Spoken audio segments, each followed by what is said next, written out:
광고 말씀드리면 내일은 설날 당일이어서 예배는 없고요. 근데 이제 개인 기도는 가능합니다. 참고해 주시고요. 오늘 본문은 예수님께서 회개치 않는 사람들에게 멸망을 경고하시는 내용입니다. 두 가지 사건과 한 가지 비유가 나오는데요. 두 가지 사건은 당시 있었던 좀 비극적인 사건입니다.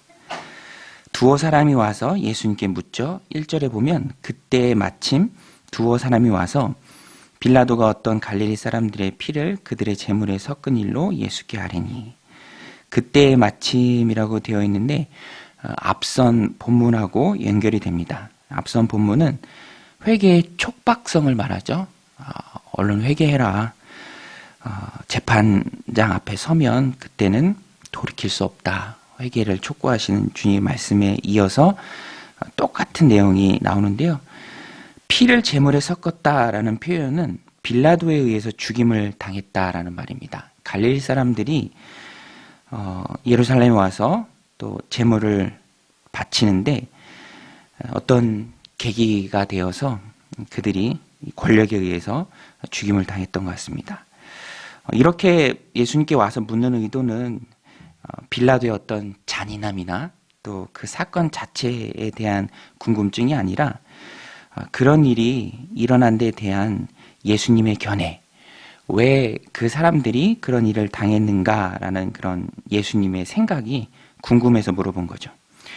예수님께서는 이렇게 대답해 주십니다. 2절 3절인데요. 대답하여 이르시되 너희는 이 갈릴리 사람들이 이같이 해 받음으로 다른 모든 갈릴리 사람보다 죄가 더 있는 줄 아느냐?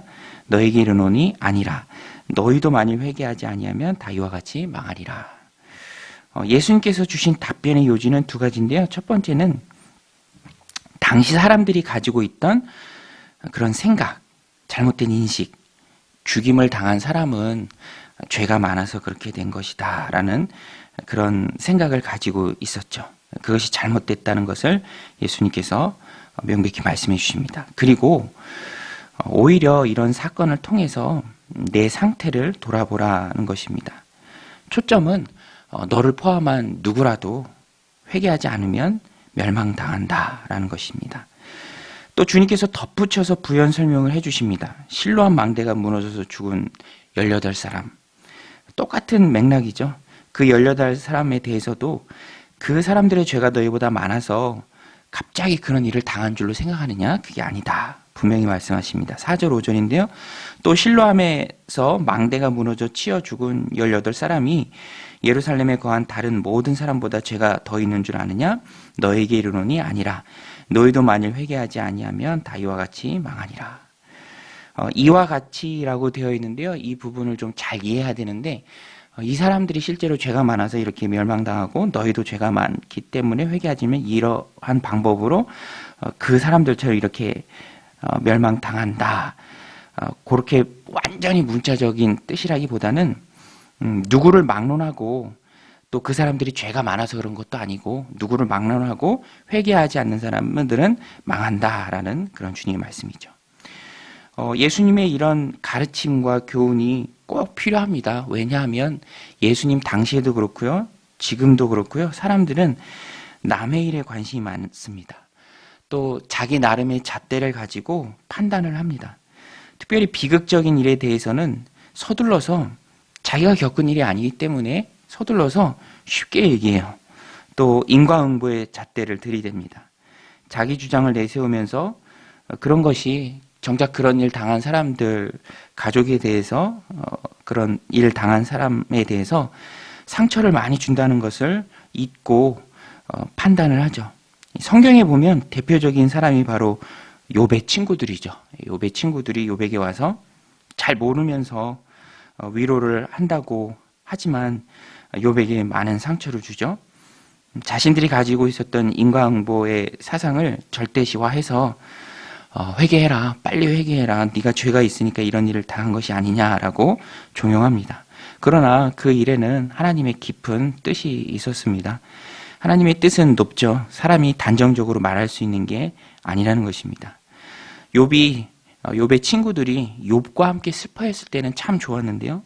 그 이후에 입을 열고 말을 하면서부터는 다 틀렸다는 것입니다. 하나님도 지지하지 않고요. 오히려 나중에 꾸중을 하죠. 그들의 판단은 그저 자기 주장일 뿐이라는 것입니다.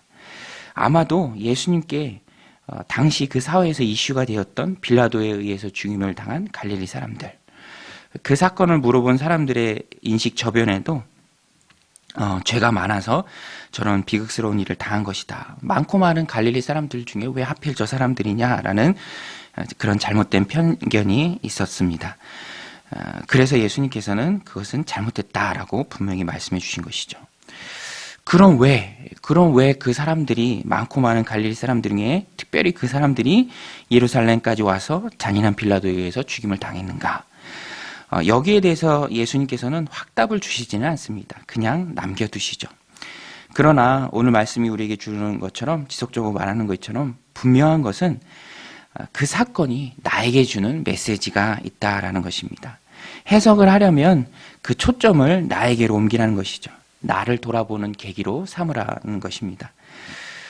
여러분, 오늘 우리는 세상을 살아가면서 정말 다양한 사건을 듣고 또 접합니다. 그 안에는 비극적인 사건도 많이 있죠.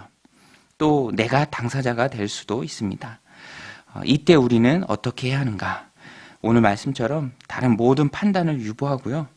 주님의 말씀처럼 먼저 내가 회개하는 그런 기회로 삼으라는 것입니다. 나 자신을 돌아보는 계기로 삼으라는 것이죠. 저 사건이 나에게 주는 메시지가 있다라는 것입니다. 하나님께서 그러한 일들을 허락하신 이유가 있죠. 물론 높으신 하나님의 뜻을 인간이 다 헤아릴 수는 없습니다. 그때 이건 이렇고 저건 저렇다라고 해석할 수 없는 것이죠. 알 수 없는 것에 대해서는 하나님의 뜻에 맡기고, 그러나 분명한 것은 그 사건을 통해서 나를 하나님 앞에 바로 세우는 회개의 시간으로 삼으라는 것입니다. 오늘 말씀, 주님의 말씀 마음에 담고 타인의 고난에 대해서 함부로 말하기를 그치고, 오히려 그런 것들을 나를 돌아보는 계기로 삼는 저 여러분들이 다 되시길 바랍니다. 주님께서는 두 가지 사건의 교훈을 마치고 한 가지 비유를 더해 주시는데요. 열매 맺지 못하는 무화과 나무의 비유입니다. 이 무화과 나무는요, 3년이나 열매를 맺지 못했습니다. 그래서 포도원 지기는 찍어버리라. 3년 동안 열매 맺지 못하는 무화과 나무 어떡하겠느냐. 땅만 버리는 일이다. 찍어버리라. 그때 농부가 중재에 나서죠. 8절 9절인데요. 대답하여 이르되 주인이여 금년에도 그대로 두소서. 내가 두루 파고 거름을 줄이니 이후에 만일 열매가 열면 좋거니와 그렇지 않으면 찍어버리소서 하였다 하시니라. 열매 맺지 못하는 무화과 나무 비유 역시 회개치 않는 사람에 대한 경고입니다.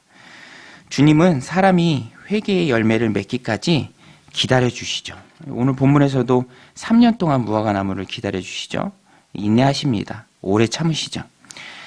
그러나 우리가 잊지 말아야 할 것은 그런 주님의 오래 참으심, 그런 인내가 영원히 참는 것을 의미하지는 않습니다.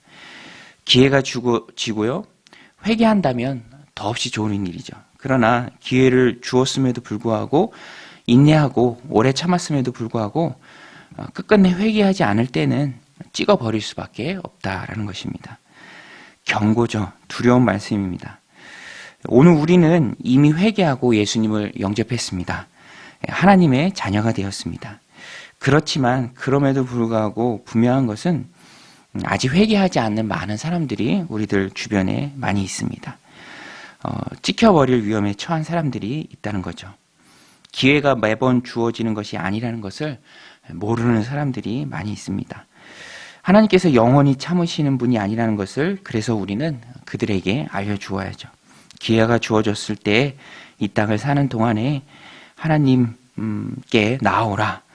사랑하는 가족에게 또 가까이 지내는 지인들에게 아직 믿지 않는 자들이 있다면 우리는 그들을 품고 기도해야죠.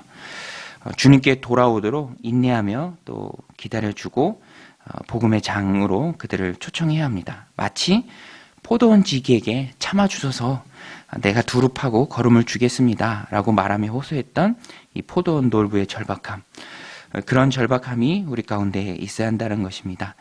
사람들이 회개의 열매를 맺도록 하나님께 나오고 새 생명을 얻도록 우리는 분위기를 조성해야 하고요. 또 그들이 마음을 열도록 내가 할 수 있는 도와줄 수 있는 일들을 해야 합니다.